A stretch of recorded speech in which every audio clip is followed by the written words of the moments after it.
All right, good afternoon. I know most of you in the room, but for those of you who I do not know, my name is Mike Benner. I am the Public Information Manager here at the Portland Police Bureau. Again, welcome, and I appreciate your patience. I know everyone saw the information come out from the Department of Homeland Security this morning regarding Tren de Aragua.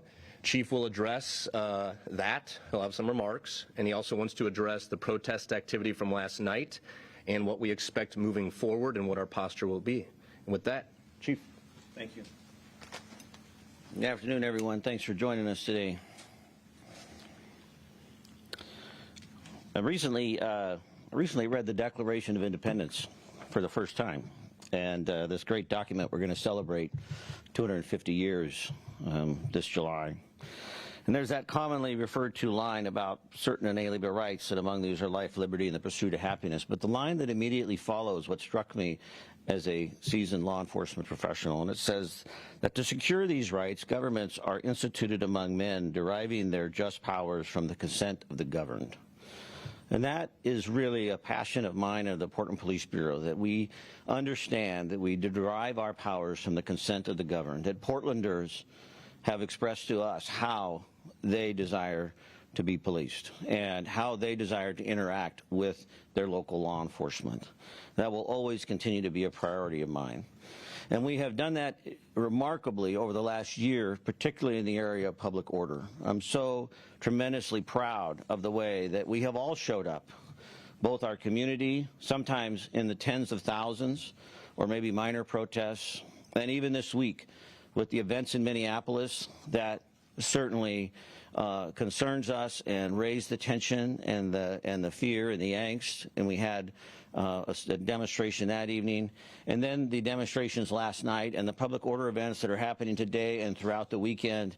I have high expectations that we will continue to be able to express our dissent in a way that demonstrates our commitment to showing how we want to be governed. And that means doing so in a way that is calm or is peaceful or is nonviolent, whatever the terminology that you choose to use, but an expectation that these public order events can be held and participated in by all, and that they are a place of safety for all, including our public officials and our first responders.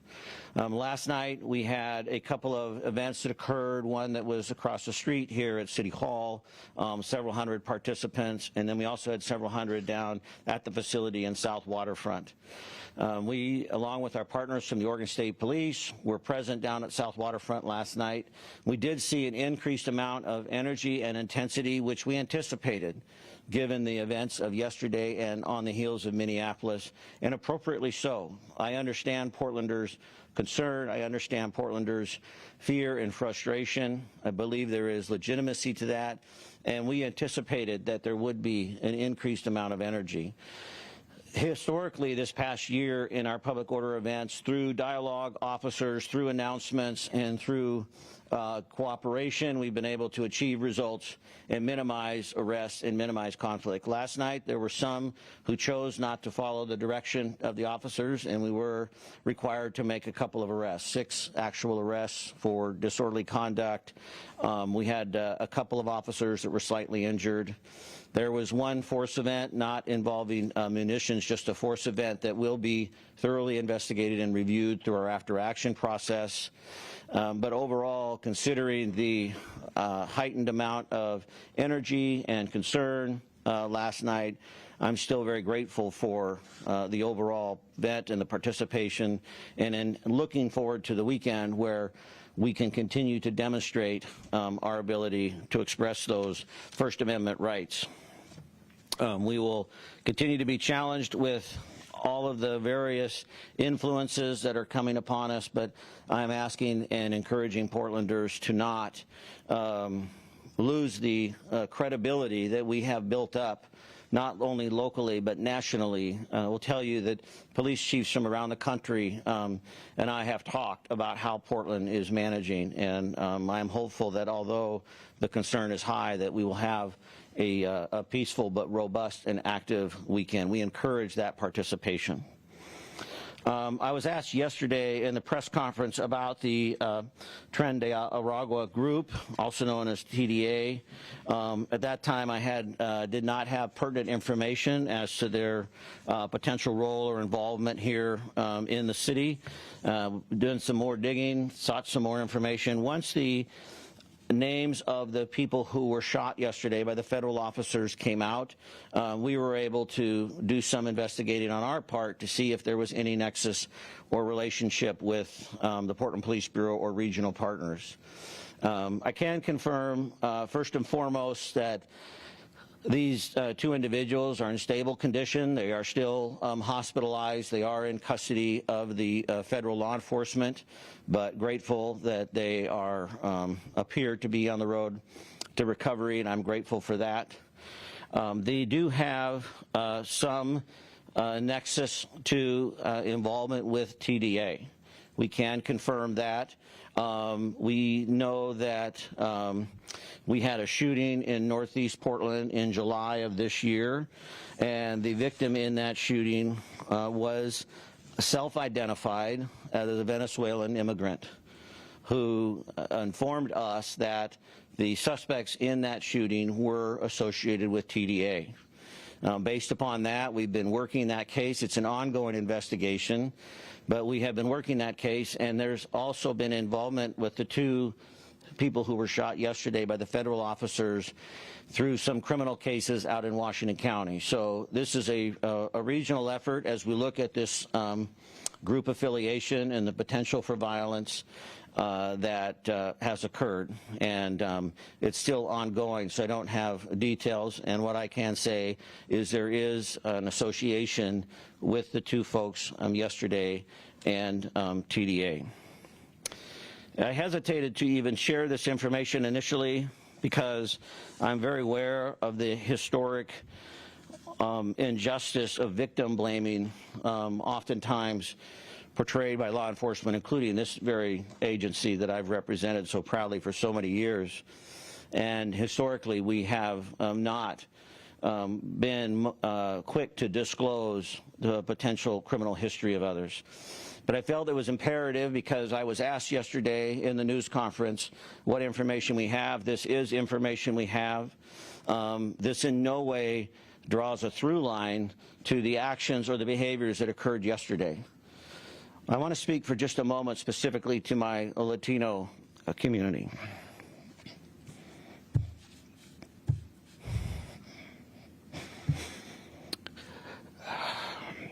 It saddens me that we even have to qualify these remarks, because I understand, or at least have attempted to understand through your voices, your concern, your fear, your anger. This information in no way is meant to disparage or to condone or support or agree with any of the actions that occurred yesterday. But it is important that we stay committed to the rule of law, that we stay committed to the facts, that we stay a trustworthy and legitimate police department for all of Portlanders. We are currently involved in this investigation with our federal partners, of which I'm very grateful for.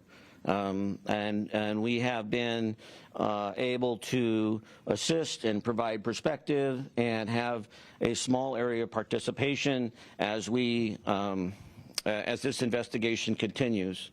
I am proud of the relationships we have with our federal partners. We have relied upon them in many ways through the enforcement of human trafficking, fentanyl, gun violence, etc.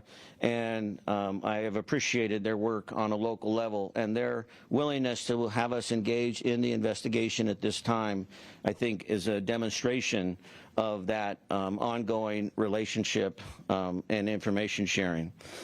I believe in doing so, this will help hopefully bring some transparency to the process for Portlanders to be able to recognize. I'm also in regular communication with the district attorney and Attorney General Dan Rayfield, and their teams as well are supporting and participating in this process.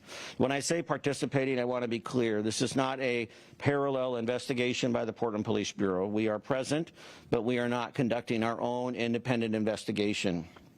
That's not our role in this, and it would not be the necessary information to do that would not be made available to us because we're dependent upon that participation and cooperation with our federal partners. But we are at the table, and we are learning as we go, and hopefully, because this is new territory for us, that once the investigation is completed, there'll be an opportunity to share that information holistically. I can't speak to that currently. So with all that, I think we're ready for a few questions.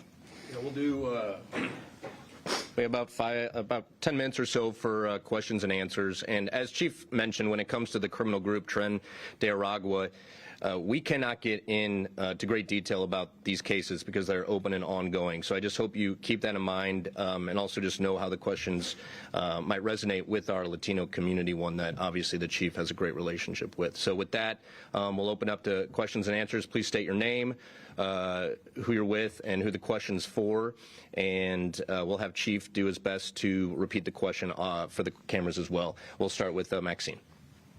Two questions. One, the July shooting in Northeast Portland, where was that? And can you describe the circumstances? And my second question is, when Portland police arrived at the medical office after the first 911 call, were there federal officers that stayed there that police interacted with? Okay, so question one, as I understand, was the shooting in Northeast Dayton location, July 11th, 2025, at Northeast 81st and Mason. I don't have the reports in front of me. There's just some notes that I have, but Mike can track down, the reports or things that we need on that.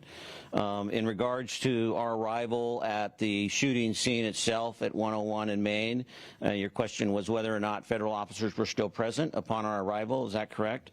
And I'm going to ask Assistant Chief Simon just to answer that question. He was out on scene yesterday, and can you answer that? Yep. Rob Simon, the Assistant Chief of Investigations, and yes, they were still on scene when we arrived. The Customs and Border Patrol? Yes. How many? Initially, there was at least 7 or 8.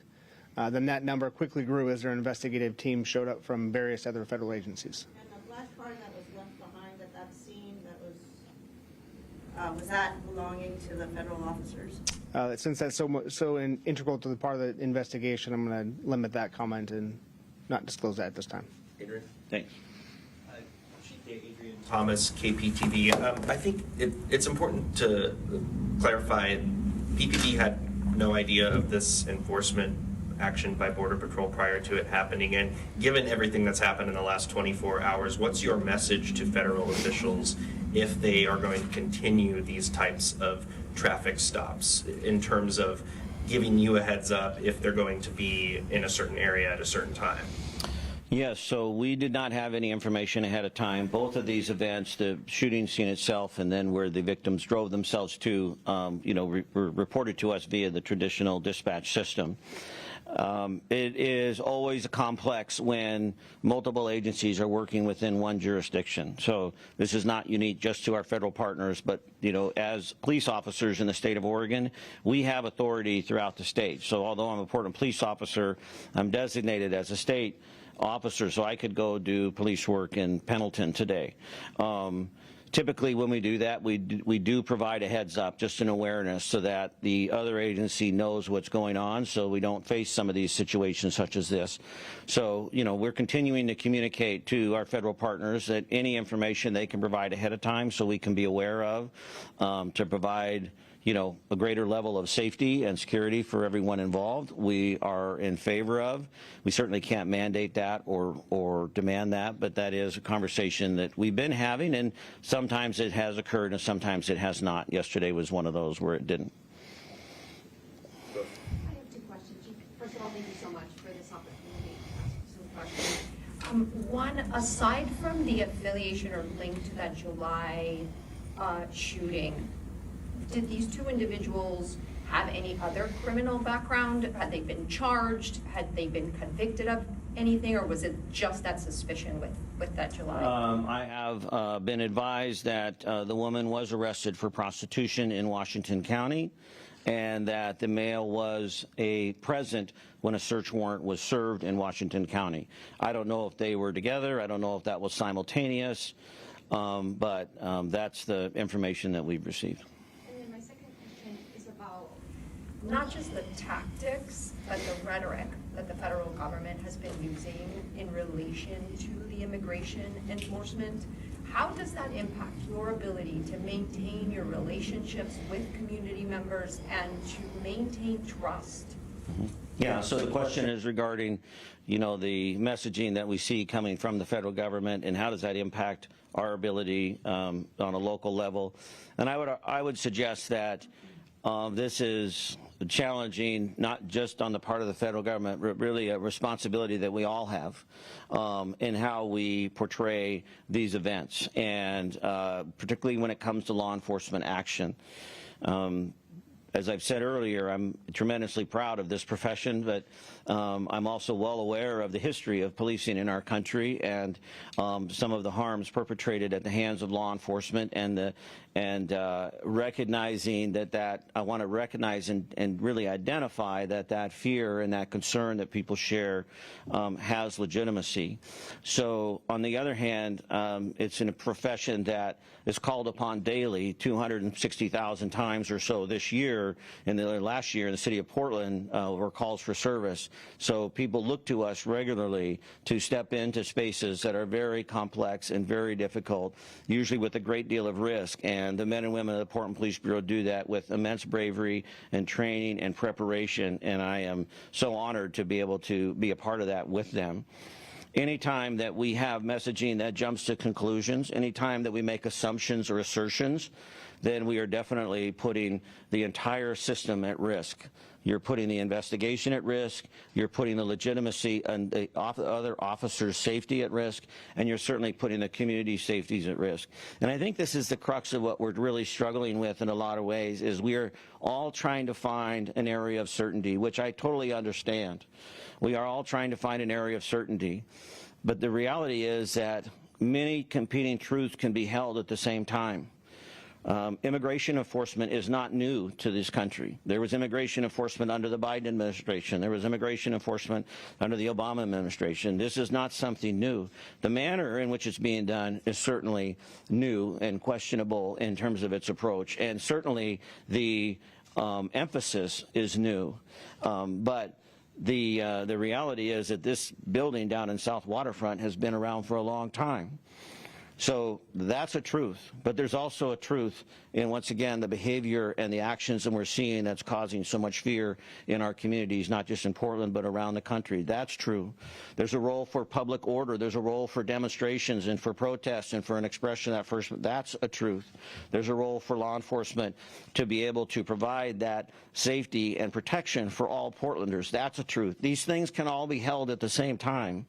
And where we are losing our grip is when we hold so tightly to just our own truth, and not recognize that these others exist. And I will tell you, the Portland Police Bureau will always be committed to the rule of law, and will always be committed to recognizing these many truths and trying to balance them and hold them all lightly and honoring them all at the same time.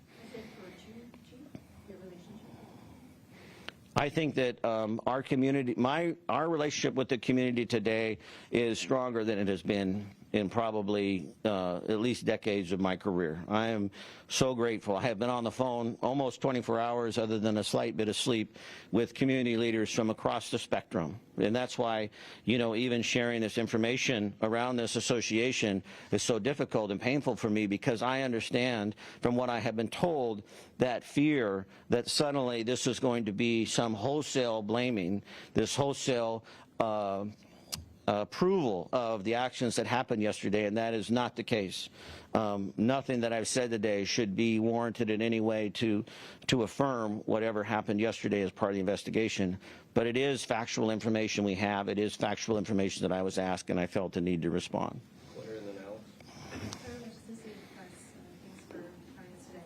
So both the man and the woman shot yesterday, they were both involved in that July shooting that you mentioned. And can you explain what their role was in that shooting? I cannot say that they were both involved in the shooting on July 11th. I apologize. What I'm saying is, through the investigation of the shooting on July 11th, there became a nexus to them.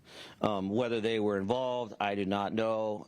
As far as I am aware, they haven't been named as, suspects.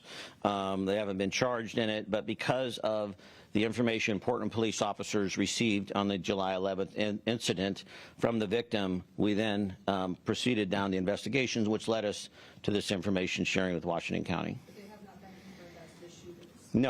No, they have not been confirmed as the shooters. And the victim who called to report the shooting, what did they say? What were the circumstances of it? I don't have the details of that from the report. I just have been advised he was a Venezuelan immigrant. He did express to us that he believed that the people who shot at him were part of TDA.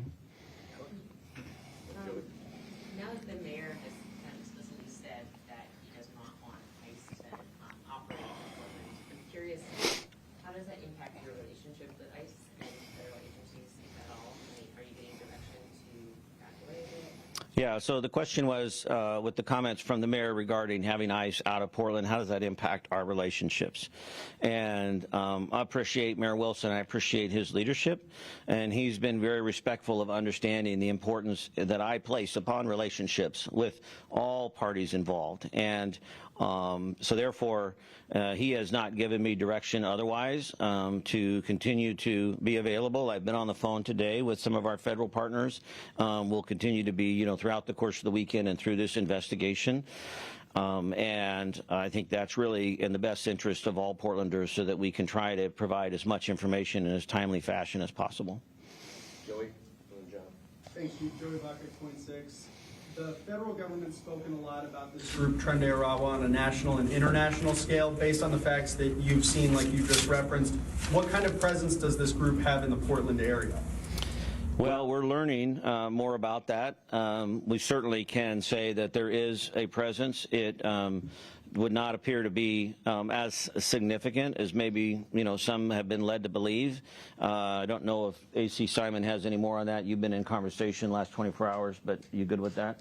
Yeah. So it is a regional approach. I will say I appreciate support with Washington County and the effort to try and figure out where some of these folks might be that are directly related. But we're definitely aware, definitely engaged, even though I wasn't able to answer that question. I'm saying organizationally, we've got really skilled detectives that are working this and tracking this down. Hey Chief, John Adams, KGW, just to kind of build on that last question, are you familiar with any possible activities that TDA might be known as a group to be involved with specifically, either here or elsewhere, that have been maybe looked into or no? Yeah, the question is, do I have any specific knowledge of activities that TDA's been involved with, specifically locally or in the area? And I do not have anything specific more to share. What was communicated to us through the incident back in July with this victim, and as we have learned, is that oftentimes they will prey on their own Venezuelan immigrant population because they know that they have a reluctance to want to engage with law enforcement. But once again, this is something that we're getting up to speed on. Ben V with K2, can you point us to any cases or instances of criminal activity involving Tren de Aragua? And second, do you denounce and condemn the use of force yesterday? Two questions. Can I give a case or an example? I don't have a case for you specifically related to them. The other one is, can I condemn the use of force yesterday? No, I will not do that at this time. It's an ongoing investigation. We need to, as painful as it can be to hear these words from a police chief, we need to trust the system. And I understand how flat that can fall with so many people. Maybe I need to find a different terminology for that, but the reality is, I believe, as I see Max's eyes, I believe that this is the system that we have. It's the system that we're relying upon. It's the system that is in place, and I'm a systems thinker. I believe in the importance that not just, you know, A equals B equals C, but that we look at it holistically. And there are so many aspects to the events of yesterday, just like there's so many aspects to the event of police officers' actions today.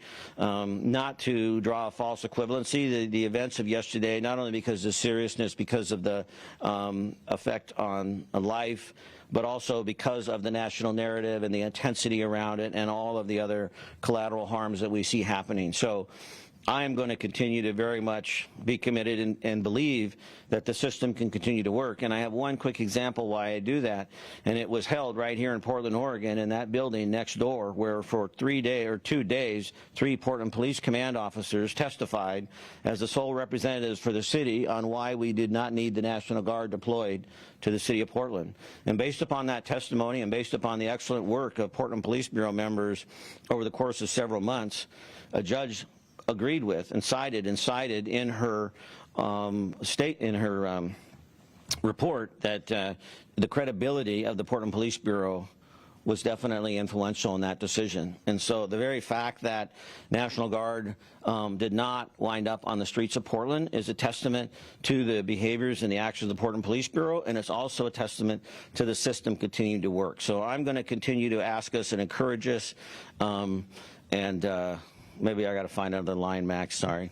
We've got a few more minutes, and then the gentleman in black. Sean with the Capital Chronicle. I was just curious, what changed from yesterday to today that allows you to have this information about the nexus with these 2 individuals, and how did you get that information? Did you look at court documents? Did you talk to prosecutors? How do you? Yeah, so the question is what changed from yesterday to today around the information. Well, might be a little bit disappointing, but as chief of police, I don't have my finger on the pulse of every single thing that happens in the organization every single day. And when I was asked that question yesterday by the reporter regarding my knowledge and understanding of TDA, I answered truthfully when I said that I wasn't aware of any information, because I wasn't. But I do like to follow up and be respectful of each of you, and you know, my commitment is to give you the information I have when I have it, if I can. So came back to the office and said, hey, what do we know? Also at that time, I didn't have the names. We didn't have the names of the people. They'd been identified. Once they were identified, then we could search our information. Then there was conversation among our investigators, and that's kind of how it all came together. DHS described, Jack Billiou, Cairo 7. DHS described this as a self-defense shooting. Do you understand that to be the case? I can't comment on the intent, you know, of the officers, how they perceived the incident. That's certainly all going to be looked at, but that'll have to be borne out in the investigation. Next, a couple more questions, and we have to get Chief out of here. Have you asked for any of the body-worn camera or security surveillance, or have you seen it? Do you intend to seek it and release it? Well, as I said, you know, FBI is lead, so any of that evidentiary information is going to be dependent upon them in terms of, you know, release of that information. But I can tell you at this point, we've not seen any video or retrieved any video of the incident. Joey, Alex, and then we're going to call it. You mentioned getting caught up to speed on the connection with these 2 individuals in particular, but what kind of prior knowledge, if any, does the Portland Police Bureau have about Tren de Aragua presence activity in the Portland area? Well, I hate putting Rob on the spot. He just took over this role of AC Investigations. He's had some conversations over the last 24 hours, but I don't know if there's anything to add or if that's been answered. I'm not aware of the historical practices of TDA in the Portland metro area, but again, I'm new in this role coming from another spot, so I could follow up with you and get you that information. But well, maybe to rephrase, was the Portland Police Bureau aware of TDA activity and presence prior to this incident with CBP yesterday? Yeah. Yes. Yeah. Oh, sorry, cut you off, but that one I can answer. Yeah, we were, because that's how the information came to us. I mean, literally, we're on the scene last night. Rob was out there, you know, having a conversation. There's a sergeant out there. I mean, this is going to be a little bit disappointing, because it may, you know, think that everything is just magical. But through that part of that conversation, sergeant used to be assigned to a unit that did a lot of shooting reviews, and began to connect the points and so, I think I remember we had this conversation, this came up. Then we were able to reach out to the investigators. So definitely the Portland Police Bureau had some of that information. We have a really robust shooting review process. We work with our ceasefire program. We work with federal partners in that way. This may have been touched on back then. We can go back and look. But certainly top of mind for us now is, and as Rob said, we can get you more information as it becomes available. Alex will be our last question. Yeah, just a quick one. We're hearing a lot of conflicting information about the injuries sustained by these two folks, whether they were shot in the chest or the arm, different spots. Do you know anything? Can you confirm any of those? Yeah, the gentleman was shot in the arm, and we applied a tourniquet upon arrival, and the female was shot in the chest. I was told today that they both had to have surgery, but as I said earlier, they're in stable condition. We're grateful for that. Thank you all for coming. We appreciate it. I do not anticipate any other media availability for the day, but as always, we will keep your newsrooms informed if anything comes up, and I will be working with our incident management team tonight, monitoring protest activity, and we'll, of course, keep everyone updated if necessary. With that, thank you, and have a great rest of your day. Thank you. All right, there we go. That was Portland Police Chief Bob Day addressing a number of different things during that news conference, and we'll have all of that information for you at kptv.com. Just want to make sure that you're aware of that. We've been following up on a number of those things that were brought up as well, and you saw our own Adrian Thomas there at the news conference. So we'll continue with this throughout. This is Fox 12 Now. We're live streaming here out of the Fox 12 Oregon newsroom. If anything happens between now and 4 p.m. for breaking news, I'll have that for you as well, but also our 4 p.m. news. We'll continue on all of our coverage of this situation and everything else that is going on. So thanks for joining us. Again, at kptv.com, you will find more on all of that, and we'll talk to you then. I'm Greg Nibbler. This is Fox 12 Now.